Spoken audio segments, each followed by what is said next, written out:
Hey, everybody. It's me, Jonathan Millard, the voice of the Vale, and welcome to the Big Hype Podcast. Today, my very special guest, all the way from Luton. Please give it up and welcome Linus Udofia. How you doing? How you Good, doing? Thank you for brother. having me on. Good, man. How you doing? You all right? Yeah, I'm all good. I'm all good. Good stuff. Finally home, so that's all that matters. Finally home. It's been a long day, yes? It's Been a late. long It's day. late doing this now. Yeah. I'm with you on this one. It's been a stressful day, but we're okay. We're good now. We're here. We're okay. Yeah. The Big Hype podcast is kind of based around introducing boxers. Although we were saying this before we started, you've been here and been here for a long time. With Yeah. all due respect, no disrespect there at all. And for some people, they still might not know you because Mm. you're kind of an unknown entity in that capacity to perhaps the world. But there's going to be a lot of boxing fans who do know you. But the whole thing about the podcast is that we start at the beginning of the boxing career. So let's start there. How and why did you get involved in boxing? How? Let's start. Let's start with a why. I started boxing when I was about 17, and I wanted to kind of learn a bit of self-defense. Nothing crazy. I just wanted to learn how to fight. I was at a pivotal age, as a weird age. 16, 17. I'd done martial arts most of say most of my life, most of like growing up and stuff. I've done a lot of Yeah. kickboxing, judo, karate, Okay. taekwondo, you name it. Like I've done a lot Yeah. of things, but nothing. I didn't take anything seriously until I started boxing. And it was always in the name of self-defense. Learn to defend yourself. I'm getting to an age now where, yeah, it's there's a lot on. There's a lot. It's a weird age, isn't it? It's a weird age. 16, 17. I'm growing up. I'm slowly turning into a man. And you run into other boys, what I mean? You run into other boys, you start getting up to mischief. And, I'm not saying I did anything bad. I just kind of always thought, it's handy. It's handy to, Mm. learn how to defend yourself. And that was my why. I kind of wanted to, learn to defend myself. That's fair And enough. then That's fair my enough. how, I walked into a club in Luton and then started boxing there and really, really really grabbed a hold of the actual craft and the ethos of what boxing was. And really the whole hit and don't Yeah. get hit, the hit and not get hit concept. It just really took me. It just really grasped onto me, and the whole science and the whole sweet science of it. I studied it a lot and I just loved it. It was something I just knew I wanted to do. It was just something I knew I wanted to do. And I was a really quick learner as well. I was a very, very quick learner. So I just kind of picked it up really quickly. 3 months later, my coach was like, yeah, we got you a fight, got you an amateur fight. And yeah, just that was it. That was it. Started representing that club, fighting all the time, all over the country, from the Isle of Sheppey to, Guernsey is not really in the country, but it still It counts. is. Still It's a counts. territory. It's a territory. It's fine. It's a territory. But yeah, just started fighting all over the country, and then I blinked and I was representing England for like Tri Nations and things like that. Yeah, that was where it all started, really. When I started doing it, it was one of the, and I'm happy. A lot of people start so young as well. A lot of people start like really, really young, and I'm happy I kind of started when I did, because I knew it was like one of those things I just knew it was something I wanted to do, and I was never going to deviate from it. Hmm. Was there anyone who was instrumental in those early days that obviously your coach, you said there straight away, but is there anyone else you were looking up to in the gym or anyone else in boxing per se? You know what? The person I actually forgot to give him a shout. The person that actually that gave me a push to actually get in the gym was my old and very good friend, Grant Dennis. He's the one that actually turned around and said, listen, if you want Mm. to do this properly, go, because he used to run a youth club. So, and I used to go there and I used Yeah, to, like, we did a little bit of boxing there and things like that. And he yeah. said, if you want to do this properly, that's where you want to go. And he pointed me in the right direction, because of him, really, it all really kicked off. And, I looked up to, obviously, there was no local, there was local fighters around, Graham Earl and things like that, but you don't really see it like that. I never really got No. to see it like that, you know what I mean? Unless someone was going to take you to, like, your call to go watch him. And Billy Shore, like, Billy Yeah. Shore's a bit before my time. I think he was done by the time I started. But, like, no one, the only other people I could look up to were the people on TV, on the internet, and things like that. So, Mm. looked at Roy Jones. He was my idol. He was my absolute idol. I used to really, really want to be like, and the legacy he'd like made, I always wanted to be. Obviously, it's a big dream, but Mm-hmm. I've always wanted I always wanted all the, skill set he possessed, the power, the speed, the skill and everything. So, and you know what? There was my amateur coaches as well, Blaine, Adrian, Alan, Paul. They all, they all were instrumental in how I became who I am and, why I stayed in there and my actual development and things like that. So, but yeah, Yeah. there was a lot of, I think I was quite fortunate. I had a lot of people to look up to. It sounds like you had a good team around you, and it sounds like, again, it's always good to have someone to look up to. There's lots of, you always have to, and those people if you're nearby. But I totally understand. Obviously, it costs money to start in this game, in this to buy those tickets, unless someone's going to take you to, as you say, take you under the wing and take you to those things. But you still, in the amateurs, you were still able to travel. You were traveling, as you were saying there, all over the place, representing England in box cups and tri-nations and so on as well. So you were doing quite a bit of traveling and looking around and seeing what was happening. What was the click then? What was the thing you thought, that's the thing? You didn't really sort of. Is there one thing, or is it not multiple Yeah, things? it was one thing. It was one thing. So when my first session, I just loved the training. I loved the training. I love how how the structure of the training was. It was old school spit and sawdust. Come in, few rounds of skipping, shadow Mm. box, fags, pads, sparring. What I mean? Standard, typical Yeah. stuff. So I loved all that. I loved the structure. I love it all. And then my second session, I got my nose broken. Oh. Okay. I did sparring. I got my nose Yeah. Yeah. broken. A good friend of mine, another good friend of mine, and I kind of thought to myself, what do I got home and I was like, I'm not sure if I want to do this. Yeah. Fair enough. And then I thought to myself, actually, why don't I just go back and learn how to not let that happen again? Let me see what I did wrong and then learn how to not let it happen again. And and that was kind of the thing that clicked in my head. I was like, this is part of the sweet science. This has happened. How do you Mm. avoid it happening again? And that was like part of sweet science for me. And that's kind of like, I always just kind of used it as, it's learning. You're always learning. No matter what happens to you, it's learning. And that's what boxing is teaching me. You know what I mean? Yeah, you might get hit with this. Okay. How do you avoid it happening? How How'd do you you stop do? it Yeah. happening again? Yeah. And, It's that was just the kind of one thing. I think it was the learning aspect of it. There's more than one way to skin a cat. true. True. That is true. So turning obviously into the professional game from the amateur scene, a lot of people, a lot of them on the podcast who sort of done this already and kind of done the similar sort of route from amateurs to saying, is there one thing that you felt was different between the two? Yeah. Straight away, the first thing I noticed about being a professional was so in the amateurs you fight all the time. You fight all the time. You're fighting. What's tonight? Thursday night. Thursday If I was night. still an amateur, I could be, I could have just come home from training, and then in the morning tomorrow I get a call. Saturday, you're fighting in St Albans.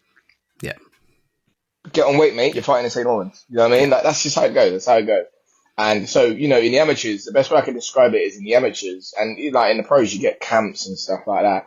You get camps, you get time, you get notice, you get all these things. So in the pros, in the amateurs, sorry, I'd say it's more about fights. It's just fights, fights, fights. All you're doing is fighting in the amateurs. You're training, you're fighting, you're learning a lot. You're learning, you're fighting all these different styles all the time. In the pros, it's more of a show. It's more of like, the fights are like a show, a fight night show. Mm. That's the best way I Yeah. describe it. It's all a massive build up to this one night. As in the amateurs, you're just fighting. You're Yeah. just fighting Yeah. no matter what. You're just fighting, fighting, fighting, fighting, fighting as many times as you can because you just need to learn. You need to get the fights in. Yeah. You need to get Yeah. you know what I mean? You need to get developments. You need to get, what do you call it? Championship ready and things like that. And in between, Yeah. you know what I mean? A fight can come up. You got to take it. Yeah. Yeah. But in the pros, it's very different. It's very different. It's more measured, more controlled. Would you say? Although I'm able Oh, to work with the amateurs as well, so I've done that. I've done my time in the mm. amateurs as well, and I know. Yeah, every Saturday, every Friday, different Even regions, Monday different nights. areas, different Monday night. Monday Well, nights, Monday yeah. nights. So, Monday so nights. yeah, so I've big fought on Monday difference. nights, yeah. Really? Yeah, Wow. massive difference. There's a massive difference. But the amateurs is like, and as well, like it's a stigma that I'm sure that it's breaking now. But in the amateurs, when you lost, it didn't matter. It didn't matter when you lost. It didn't. No one cared. Yeah. Everyone's like, yeah, you'll be alright, mate. in the pros, it's such a big deal. It was such a big deal in the pros. Like maybe that's, external factors, maybe that's fans and things like, maybe it's just how we hold ourselves to a certain regard, us pros, and we hold ourselves to certain, no one wants to lose, no one wants to take a loss. Yeah. Maybe it's something to do with the whole journeyman factor of it, where, obviously you spend the early part of your career winning because you're fighting journeyman, unless, and that's not what you do, unless you know what I mean? So when you do run into that first loss, it just feels like such a career-ending situation. You know what I mean? Yeah. But yeah, that's another thing I felt was different. Like a loss didn't matter in the end. It just is what it is, isn't it? It's what it is. You get sport. But the journeymen are there for a particular reason. Obviously, in the sport, they're there to train you in a capacity as well. Would you agree? Journeyman, I'd argue, is probably one of the, if not the most important thing in like boxing, let alone small hall boxing. Definitely the backbone of small hall boxing, but journeyman's so important in boxing because they literally, for the development of a young fighter, like a journeyman will walk you through all of it, from debut to maybe like 6, 7, depending on what weight you are and where you are in your career. Yeah, a journeyman will walk you through it. They're literally there to help you learn. So, yeah, I totally agree with you on that because it is pivotal to the sport, and I think again, like you're saying, it's there to help you. Ultimately, is there? I mean, you turned pro in, when was that? 2016. Long time ago now. 8 years. Yeah, very long time ago. Quite convincing win for all 4 rounds your way. Knockdown in the third as well. So I don't know if you remember that. Yeah, you did knock him down. I remember everything. You got him down. I remember everything. You remember it all, yeah? I remember it all. Like it was yesterday. In the York Hall, of course, and obviously, I mean, an iconic place in boxing and British history for boxing as well. From there, obviously, we go into a nice, well, as you say, a run of wins over at the very beginning of your career through until championships. So, do you want to just talk us through the first parts of your boxing career, professional? Yeah. So the first part of my pro career it's nice. It was a lot of fun. I learned a lot about tickets. I had a lot of good people around me that could advise me, obviously my manager and things like that. Some certain mentors, some important people around me that have been in the game, such as like Kieran Conway. Massive shout out to him. He's given me so many heads up on so many different situations that I would run across that I didn't know, I didn't even think about, I didn't even premeditate. And when they came about, it weren't a shock. You know what I mean? Like going from selling a lot of tickets in my first fight. Obviously, you always do your debut. Sold 160 odd tickets in my first fight. Great. And he said, listen, don't worry about selling tickets. And I was like, what do you mean? And he goes, because your first fight, you always sell loads. You sell loads in your first fight, you sell loads in your title fight. Every other fight, good luck, mate. Like, it's just what it is. Like, you better find a way. Anyway, my second fight, I sold 30. It's rough. It is what it is. Sometimes you have to pay to fight. It's not all glam and glitz like everyone thinks. It's not glamorous. It's not unless you're literally a Olympic medalist, been signed by a top promoter, and all you're doing is getting paid to train to fight. You got all these sponsors and this and that. It's a hard game. I was working. I was employed up until I fought for a title. I was employed up until I fought for a title, and even then, I'd stopped. Right after I won a title, I stopped working and just said, "Look, I'm going to do this properly because I don't think, or go self-employed because I don't think I'll be able to keep working a 9 to 5 and do this and say I won't be able to do it." And it's not all glitz and glam. It's only glitz and glam to those who are top, Olympic medalists and, sign with these big promoters. And it just wasn't all glitz. It's not all glitz and glam. But one thing that helped me keep your head in it, because I'm not really selling it well to anyone that wants to do it. I'm not selling it well. However, one thing that always helps, if you've got like a goal, a little dream that you want to do, you want to, you want to get up there, you want to get to the top level. And you believe you're going to be able to do everything it takes. Stay in it as long as possible. You stay in it. Do all these things you need to do. Do all these things. You need to. One thing that helped me massively was what's the word I'm looking for? One thing that helped me never count the cost. Never, like the sentence that never count the cost. Don't count the cost, no matter what it is. I can't remember where I even heard that, but it helped. It just don't count the cost. Okay, cool. You've got to get up at 5 in the morning, go for a run, go to work in London, come back, go train, go do this. It's costing you petrol. It's costing you this. It's costing you all this money. Don't count the cost. Just keep going. You get there in the end. If you work hard enough, you get there in the end. I'll agree with you 100% on that, because similar, different paths, but similar at the beginning of my career. It was, I was driving up and down all over the place for nothing or near to nothing. Nothing. And sometimes you're paying out. You're paying, yeah, exactly. Sometimes you're out of pocket, and that's part of the game. If you want to get to where you want to get to, sometimes you've got to put the cost in, and that sometimes is a financial, but also could be time as well, as you're saying there. So you were working then up until the middleweight English champ division, 2019, yeah. 2019, is when I started working for myself. I started building something else for myself, so I could not only alleviate the burden of a 9 till 5 answering to someone else. I kind of just wanted to build my own stream of income, build my own base, build my own business, build my own kind of area, so I can kind of do this as and when. So if I need to be sparring in the morning, that's what I'm going to be doing. If I need to train, that's what I'm going to be doing. And I'll work it out and financially sort myself out in another way, in another time. You know what I mean? And doing that was my pivotal move because I wouldn't be able to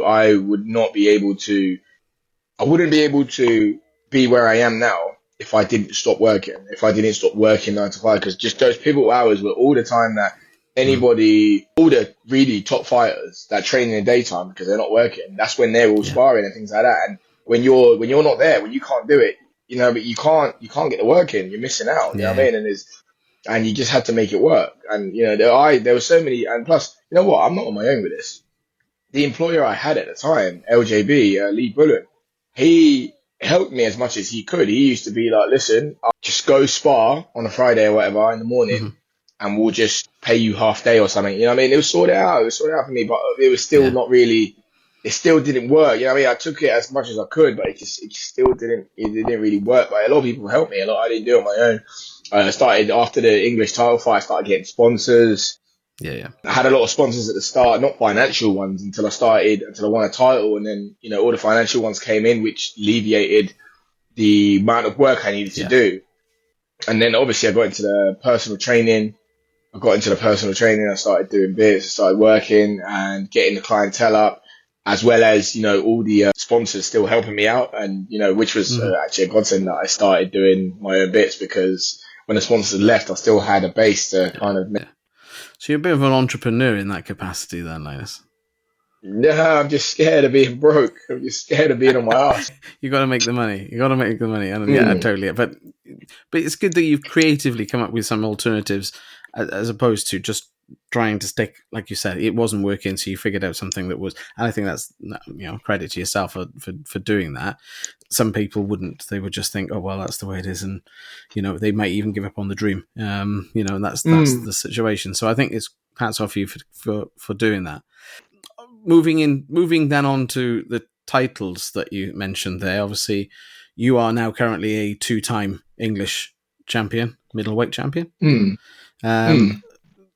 You've challenged as well for the British a couple of times as well. Yeah, challenge for the British, challenge for the WBA International. That's the one. How was, because you went in, because you actually did that during COVID, some of those championship bouts during COVID. How did I only had one during COVID. I defended my English title during COVID at the Marshall Arena in Milton Keynes, like literally 15 minutes away from my parents' house where I was still at the time. How was that boxing different to your debut or for any other sort of shows that you've done before? Oh, it was weird. Anybody that fought in lockdown will tell you. So forget the fight. Yeah. Because that was for atmosphere, it turns out it's just a glorified spar, because it's your coach, their coach, a couple of production people, and that's it. Mm. it's what would be, that's what we'd have, that's what you'd have in a normal gym kind of thing, you know? Yeah. And yeah, obviously all the quarantine rules, that was all a bit crazy, but it's, if anything, it was my first experience of doing like a really lonely camp. I've always had a camp with like my teammates and things like that, and obviously I was the only person fighting from my gym in lockdown. So Yeah. literally, it was just me and my coach, and maybe one or two sparring partners every other week. So it was like, it'll be Okay. like 3 or 4 people in the gym, just, and it was just the loneliest camp I've ever, like. It was just Wow. horrific, and I can't. It's again, that's another one, because it's like, Yeah. okay, it's all good to be like, oh, this camp is all right, this camp is this and that, but doing it on your own was, yeah, it's quite daunting. It's another like mental battle. You know what I mean? Don't get me wrong. We all have a mental battle. We all have a mental battle as we're, Yeah. getting ready for fights and things like that. But where now you're completely on your own, it's just you and your coach. Yeah. You know what I mean? Now it's Yeah. just Yes. literally the loneliest sport. It took a, a lot. It took a lot, and I had to get my emotions in check as well. I remember after that fight, I intensified my therapy a little bit more, because I was Mm. always good, but I felt like after that fight, I needed like my emotions in check. I needed my Yeah. emotions kind of checking and making sure it was all good. That was the first kind of time, I had anyone be verbally and physically like quite aggressive to me at a fight as well. So it was a Okay. lot. It was a lot of first things. It was a lot of first things, but the whole lockdown situation was just a really lonely camp. It was a weird time. I appreciate the fact that I got to fight, earn money, prove my record, and show myself out there, because when there's no boxing happening, small hall wise, and the only things that happen, you got to be a part of it. More eyes are on you, because all everyone's doing is sitting at Yeah. home watching it. So, you know what I mean? I'm very grateful for Matchroom and my management, and Yeah. for getting that for me. It was a very weird time to watch, because boxing, as you say, was you'd have four, was it 6 fights? Wasn't it 6 fights? That was maximum, and then it was Mm, obviously you had masks and all the stuff and the hotels and everything else mm, that was around. But yeah, small halls couldn't run. It just financially no, couldn't cope. Promoters just couldn't cope with that level. If you had the big backing of TV and other things, then yeah, you set up a hotel or in your garden. I know someone, was it Dennis Hobson set up as well in Sheffield in the car park as well yeah, afterwards as well. Again, he struggled to make that all work as well. But it was a really difficult time for anyone, I think, yeah, involved, but particularly involved in boxing. It was very weird how we weren't allowed to. Whereas how do you do things like that? How do you referee? Do you need a referee for mm, everyone? It was lots of issues, but you it came was, through it, it and was. I think the whole lockdown situation was very touch and go for everybody involved. I'm not going mm, to get too political about it, because that's not what no, we're here fair enough. for. But just the whole lockdown situation was very. It's very hard. It was very hard to like. It was very hard to be like. Because the rules were so unclear, and I think everyone just kind of winged it and did the best they could and not get in trouble. It's Yeah, the best way I can put it. You know what I mean? Everyone just kind of winged it and did the best they could. yeah. But again, it gave us something different. The Eddie Hearn's Garden. That was the whole experience. That was great. What a That brilliant, was fun. great. What a brilliant opportunity, isn't it? Yeah, To pop to that head was of absolutely Matchroom's crazy. headquarters for the afternoon. We obviously came through that stoppage in the ninth round or the eighth Something like round, that. Yeah, eighth and ninth. I think no. Referee stoppage. Moving on, then coming out of that, we went into we sort of started looking at challenging for the British. We Mm, came up against Denzel Bentley. Denzel, no, yeah. I know well. So yeah, so how does the championship training differ then? Do you do anything different? Are you more aggressive in your training? Are you more laid back? Do you have a difference? Or is it the same? No, there's a difference. It intensifies every kind of fight, and I never know how it bloody does, but it intensifies every fight. Especially when the title fights are in, it just picks up that little bit more. It just picks up always that little bit more. And yeah, coming up to the Bentley fight, mentally I was all good. I was probably the best I'd ever been. Mentally, I was really good. I felt great, I must say. And I genuinely believe I went in there and I was like, I'm going to beat this guy. I'm going to beat him. I've got no doubts about it. Yeah. I'm going to beat him. It's going to be a really good fight. And, the fight happened. It was a really good fight. I think either side, I think we put on fight of the year, possibly fight of the year performance. I think we put on a really good fight that night. Unfortunately, I didn't get a decision. And I think that was due to our own, we made a few mistakes. We made a few mistakes and we made the wrong decisions at the wrong times and things like that. Like, I think we started very fast. We started very, very fast, kind of stuck it on him. I don't think they expected that. And they kind of thought, you can see they kind of thought they'd get me with just one punch at some point, and it just weren't coming. It just weren't coming, and then they had to get aggressive. The fight evened out a lot, and then it was kind of like up for grabs the last couple, in hindsight as well, up for grabs the last round in our heads. Mm-hmm. I thought we were a good, maybe 2 rounds up, coming up to the last round. I thought we were maybe 2 rounds up. Yeah. And obviously we weren't, and we made the costly decision to kind of, we've kind of arguably won the fight. We just need to kind of stay on our feet, and we'll be fine. Which was incredibly costly because I would have been a British champion. I would have made history that night. A lot of doors would have opened for me, and it didn't go my way. And again, that's no disrespect to Bentley and things like and his team. I think it was just a really good fight. But I think we should have, in hindsight as well, agrees that we should have probably been more aggressive in that last round. And I think that last round really changed a lot of things for us. It was a very, very close fight. And again, I think subjectively, obviously, boxing is a subjective business. And if you're sitting on the side of the ring, I've done this, I've judged it, and I can't see a head move back, but the guy over there can. And that's sometimes and again, it's what they like in style as well, and what they like in performance. I can't, not knocking judges or referees. It's very tough to do. I think it was 2-1, wasn't it, in the end? From the scorecards. Yeah, it was a majority. Majority. Yeah, one had me winning.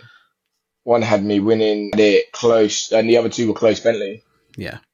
And I think, again, like you say, a little bit of change. You probably could have walked out. Who knows? But that's it. Who knows? Yeah. And like you say, you've learned from that experience now, and you've moved forward, and you've come. So you've had 4 more fights since then. We had one loss in that as well, which was to Kieran Conway, but that was because of the eye. Yeah. So before that, after the Bentley fight, we've all learned from it now. Kind of, I'm gonna be honestly as well. I'm gonna be brutally honest. I think me and my team, we kind of overvalued our stock. I think our stock was very high because, we put on a really good fight. I was still a name in the contention, but I think we turned a lot of offers away because we overvalued ourselves. We overvalued ourselves a little bit, which kind of maybe froze us out a little bit, and we kind of wasted a good 6 to 8 months of just stagnant inactivity that we could have run on the momentum. Okay, granted, it was a loss, but it was a close one. I never got hurt. I was ready to fight. There was a lot of things we said no to, which, again, hindsight, 2020, which should have been a straight yes, because they would have springboarded us straight back on, and that loss would have been forgotten about. You know what I mean? It would have been one of those. But I think we overvalued ourselves, and that is not only my team. I'm not blaming my team only. That was me. I said, same thing. I'm not blaming my team for the loss of the last round. I said the same thing. I went out there and I fought like that. And so I take full ownership. I take full responsibility. I said to my manager, no, we're better than that. We're not going to do that. I think we can do better than that. And we just kind of overcooked our actual value. We overestimated our value. And there was a period of inactivity that was not costly, but unnecessary for my career.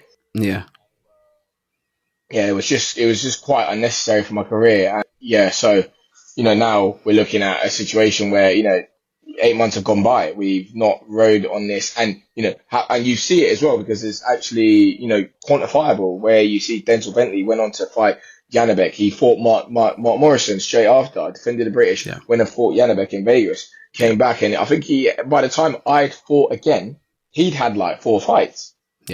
Or something. And I was just like, what? I overcooked it. I've overcooked it. We've overestimated this. We've done something wrong. And that's another thing. You like, and I'm only saying this not only just to kind of open young fighters' eyes. Like, sometimes you have these opportunities don't just come about. You need to take them. You need to take them. You need to work it out with your management and take them. At the end of the day, you're in charge of your career, and you've got to. You can't just, you got to make the right moves at the right time because they could be so costly or so lucrative. You just don't know. But yeah, and then after the Kieran Conway fight happened. Sorry, I had my comeback fight. I fought Robbie Chapman, won the fight. It was great. Yeah, come back in, kind of got myself out there, got the Jets moving, and then Kieran Conway fight. I got told actually a night of the Robbie Chapman fight, yeah, you got a big fight, and I went, okay, sweet, no worries. Got ready for it. His team, well, they pulled out. They pulled out of the fight maybe two times. One was in March, the other one was in like June. And the last one, the actual one that we actually had, was in October. Yeah. So I spent a year more or less in camps just getting ready for this fight. And it is what it is. Life ain't, you don't always get what you deserve. You know what I mean? And, who deserves anything? You don't always get it. But, so anyways, we've done these camps, got ready, finally got to the fight. And probably I'd say this. I mean, I'm going to be honest. Everyone always says this, but I've had a lot of fights. I've had a lot of camps. I've done a lot of things. I've got ready for a lot of fights, a lot of big fights. But genuinely, getting ready for Kieran Conway the last time in October was probably the best I'd ever felt in my life. Honestly, I felt the fittest I've ever felt. Yeah. I felt mentally the most locked in, the most I was walking through walls that day. My nutrition was spot on. Shout out to Pete. Pete Bell Nutrition. Shout out to Pete Bell Nutrition. Shout out to Lee Johnson from Sports Mode. Yeah, everything. Our camp was great. We had so much sparring. Everything was PBs were just on point. All my 5Ks were solid. My track work, all the numbers, the rounds we did, everything was just so perfect. I got into the Sheffield thing. I articulated myself really well. In all the press conferences, I did the open workout, did everything right. I just felt fantastic. And then it came to the fight. I walked out, and it was no nerves. I'm not really nervous. I'm not really a nervous guy. I kind of was in the changing room and I was getting ready. They were doing all the camera stuff, and it was just fantastic. I felt fantastic.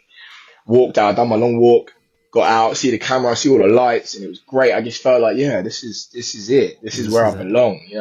This is fantastic, and I've never been more in love with the sport than I am right now at this moment. And I'm just like, this is fantastic. This is great. This is where I belong. This is where I need to be. And, and obviously the fight, I felt our game plan was, without saying too much, our game plan was, start off cautious, see what, break him apart, kind of go down to the body early. He doesn't really like activity. So let's kind of go down to the body, just annoy him with certain things. And then later on, we'll start, he'll start cooking himself kind of thing, he'll start overthinking. Yeah, and then that was our plan. And I felt, one of the scorecards had me 4-1 up at the time of the actual eye. And and I felt it was going fantastic. And the eye happened. And even the doctor said to me, and it's no excuse, I got caught with a left hook, regardless of if the eye swelled up or not, something made it happen. So I've got to put my hands up to that as well.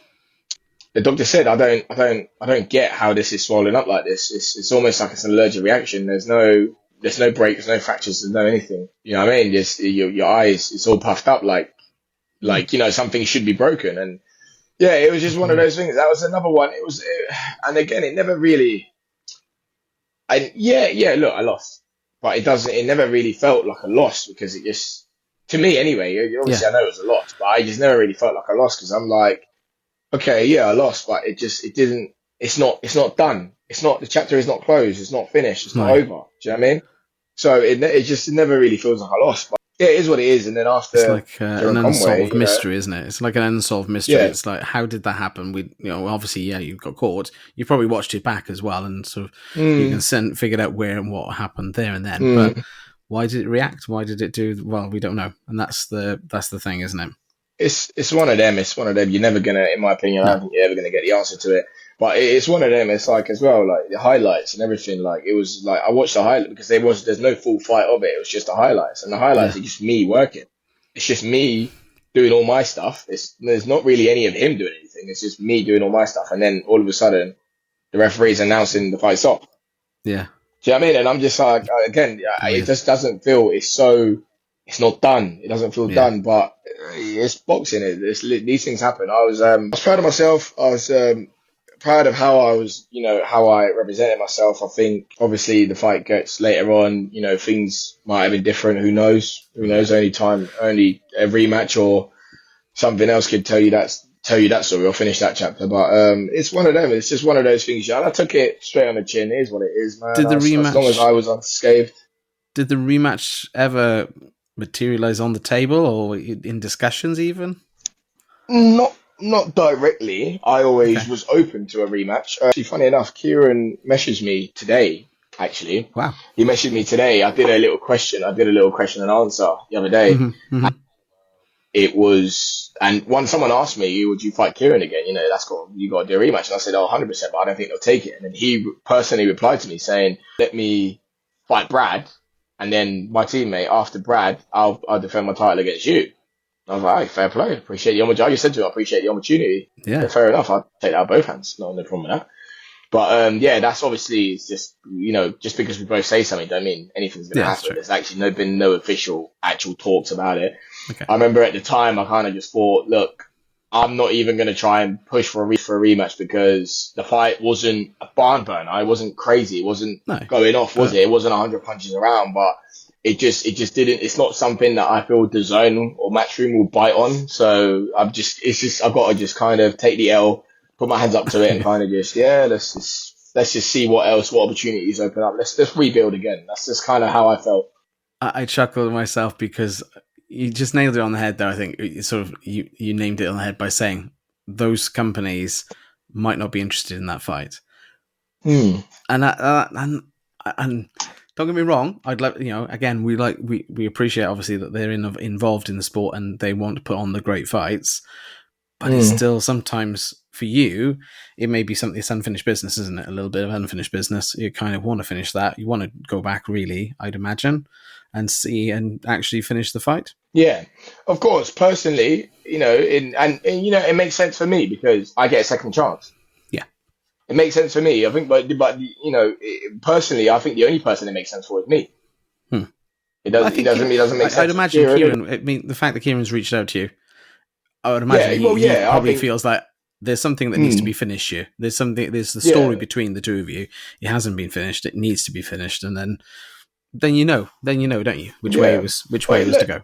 So yeah, he's a fighter. I respect him. I respected him before the fight. He's a fighter through and through. One thing I like about Kieran is he will genuinely fight anyone. Like he doesn't mind. He fought Ted Cheeseman. This is how he got on. This is how he got with Matchroom because he just fought everyone. Yeah. I think he fought Scott Fitzgerald. Did he not? I think so. I know he fought Cheeseman. He fought Cheeseman. He's shown what he's like. He's fought everyone. He showed his pedigree. Williams. He showed his pedigree. 100%. Yeah. I respect him. Quite a lot. And this was before the fight.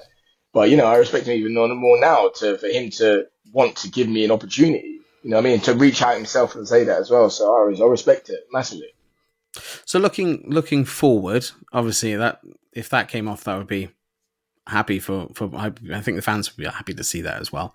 I think even though you say big companies might not be interested, fans would be interested in seeing that. I think again for you and Kieran to finish your story. But what else would you like to do? What else would you like to do in this sport? Well, look, I'm not done. Two-time English champion isn't where it ends with me. I've always tipped myself for higher. I've shown that in certain fights. I've shown that I'm a higher pedigree. If you say Denzel's a higher pedigree, then what am I? If you say Kieran's a higher pedigree, then what am I? I'm competing with these boys. You know what I mean? Arguably got the beating of them. You know what I mean? So what am I? I've beaten the former European EBU champ, which was Tyler Denny. I beat him for the English the first time. You know what I mean? So it's like, so I know I'm at this level and I know I can do more. I can offer more to the sport and I know I can accomplish more, just not personally, but for the sport as well. And it's just one of those. It's one of those things. It's again, I'm fortunate that I have, my work, my diligent hard work has kind of paid off and I finally got my title, got my English title again, and it's kind of a what's the word, a bargaining chip to bigger fights and things like that now. So I have a door. Before I kind of had nothing. I kind of was just like, well, I'm just Linus, you know what I mean? People that know me in the boxing world, yeah, cool, I'm a name, but I've got nothing to offer anyone. But I've Yeah. just had a fight. I've just had a good fight against a good operator. What's his name? Dan Catlin, good operator, Hmm. very hard hitting guy, geezer, and I ended up getting rid of him. I ended up getting rid of him in the 10th round. So it's and again, it shows where I am. It shows the level I'm at, and I just want to get back up there. I want to get back up there fighting with the big boys. I want to get back in the top 10. I want to be in these conversations. You know what I mean? And Yeah. so Yeah. yeah, that's just where I'm at. There's more to do. There's more to do. I'm not going to name titles and things like that because I know how these things work. Opportunities have got to arise. You know what I mean? These opportunities have got to come up. And So you're a fighter. I've got You are a to true fighter in that respect. I yeah. see that, and see that in you, and I see that in the fights that you've done. You're willing to take the opportunities, like you said. You're Mm, willing to take those opportunities, whether they're home or abroad. It doesn't really matter. I think you're the type of guy that go concentrate, focus on it, and get it done. And I believe 100% that that's going to happen mm, for you in the future as well. So I look forward to seeing whatever opportunities come your way, and I'm sure mm. that they are. You've got a good team behind you. You've got a good management structure as well. I think you signed a good win as well, aren't you? Yeah, yeah. No, And he's he's been my been only known to. manager. He's been my only manager, and that's a reason. There's a reason for that. You know, I mean, he's been the only one, and he's just yeah. Well, I he's mean, I taken sing all some his people praises. to. Taking some people to the promised land, shall we say? So Yeah. yes, so definitely in that capacity. So yeah, good. But once the days of boxing come to a close, and what's Linus going to do after boxing? Well, I'm invested in the gym in Aylesbury and kind of we've been doing really, really well and kind of looking to franchise out and things like that. So kind of keeping in that world. Obviously, if I make all the money that I envisage to make from boxing before I leave, Hmm. I want to, I don't know, get some residual property, maybe invest in some stuff and just try and keep, income going. But, I'm qualified plumbing, qualified personal trainer, qualified electrician, nutritionist, you name it. Like I've got a lot of things behind me just in case. But, right now it's more the gym sector that I'm kind of building a base towards and kind of after boxing, that is Hmm. where I'll be. That's what I'll be doing. That's probably one of the most comprehensive answers I've had to that question. Knowing exactly where you're going, and like I said to you earlier, you're an entrepreneur. You know how the business works and how this business works and how your businesses work. So I think, yeah, franchising is a brilliant opportunity. I think for anyone as well, playing on the back of your successes as well. So that's great that you've already done the hard work for him in finance in franchise. Um, you figured out all the problems, you've put things in place, and you've been able to pass that knowledge on, which again will go into other things as well for your knowledge there as well in regarding your boxing career as well, and your PT and your plumbing and all the other bits that come to it as well. So yeah, we'll hat off to you for that, mate. I think that's Thank probably you. the most comprehensive answers I've had to that question. So what one thing would you say though that you've learned from boxing? I'm going to pinch that from because you did those quick Q&As, and I thought I'm going to pinch this question because I think it's a damn good answer, and I wonder if you give me the same answer because um, I thought it was a really good answer. Oh, I can't remember what the answer was, but you refresh my memory, then I can No, I elaborate can't on it. remember it, but it wasn't really. It was. I was just like, it was just a really good question you came up, and I think it was the saying more about life and more about yourself One thing I've learned about boxing is from boxing. from Yeah, boxing. I guess not all that glitters is gold. You know what I mean? Not all that glitters is gold. Boxing opened my eyes to that massively. But you're gonna meet a lot of people in your life. Gonna meet a lot of people in your life. You know what I mean? And yeah, just I think the massive thing I've learned from boxing is like you see it on TV. You see Frank Bruno's, Nigel Benz, all these people, and you're like, yeah, like this life is, but it's not what you think. I'm not trying to dissuade people from going, going towards it or anything. I just think you need to kind of be prepared to walk into what you're about to walk into in the sport because You need to be strong, man. You need to be strong-willed. There's going to be a lot of people that fuck you over. There's going to be a lot of people that try and use you and things like that. But then there's going to be a lot of people that genuinely do support you and will give everything just to have you get somewhere. Like I've had people try and take from me over and over again. I've had people try and give me a little bit of money. They call it, where I'm from, they call it breading. So you give them a little bit of money and then you're like, well, you know, I gave you the money, so what's going on? Like straight away, they're already in your case.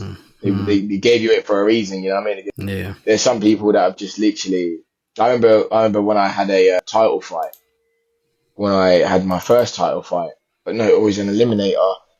This couple, they've been coming to my fight since my debut, and they rang me and they said, "Oh, they bought like 10 tickets, 10 ringside tickets. It's like £1,000." And they were like, "Yeah, we're coming to the fight or whatever. Can you? Is there any way we can help you? We really want to help you some more." And I went, "Mate, you've just bought like, you know, like you just bought like £1,000 worth of tickets. Don't worry about it." Anyway, later on, they rang me and they said, they're talking, and they said, "What's this sanctioning fees thing? Like, what's that? What is that?" And I mean, basically, for a fight to happen, you need a certain amount of money generated before this happened, this happened. And they asked, how much is it? And at the time, it was like £4,000. They were like, "Yeah, listen, here you go." And I went, "Mate, like, I'll give it back. I'll get it back to you as soon as obviously the fight's done and I get all the money collected and this." And they were, no, we just want to help. Genuinely, till this day, they still haven't asked. It's just crazy. Like, you get people, and I know them very well. They've always come to a fight. They've always always supported, never asked for anything back. And, you know what I mean? You're going to meet people like that in this life. You're going to meet people like do the opposite. You're going to meet people that always want everything from you. Want free tickets. They're asking for this. They're asking for that. And yeah, not all that glitters is gold. It's not what you think it is, but you learn a lot. You learn a lot from it. And boxing is probably one of the best teachers I've ever had.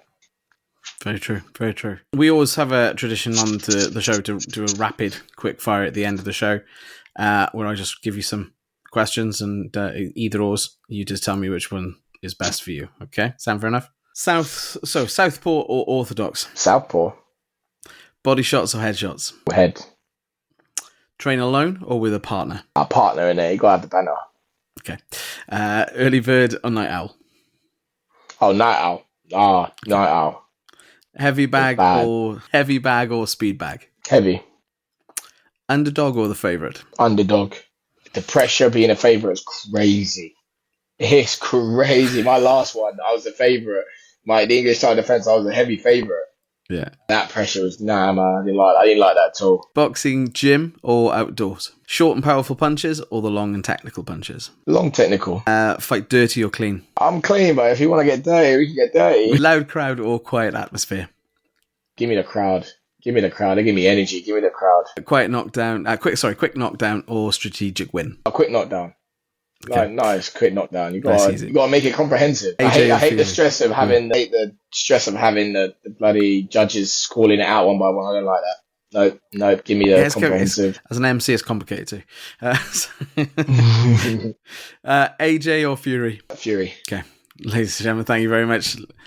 Thank you very much, Linus Udofia. Hey, I hope you've enjoyed this podcast. Please don't forget to subscribe and like this and follow this on all of the platforms that you're following your podcasts on, and keep it locked in for every Tuesday at 12 o'clock. We'll be launching a new podcast. So keep it on, the Big Hype Podcast.